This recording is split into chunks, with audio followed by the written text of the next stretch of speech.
কোন জমিনের মাটি আমার হবে গুরুস্থান? কাদের চোখের জলে আমি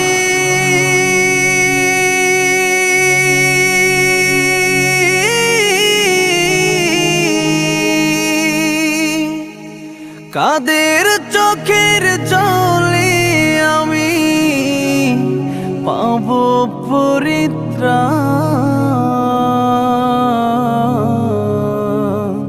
কোন জমিনের মাটি আমার হবে গুরুস্থান? কোন জমিনের মাটি আমার হবে গুরুস্থান? কারা আমায় গোসল দেবে?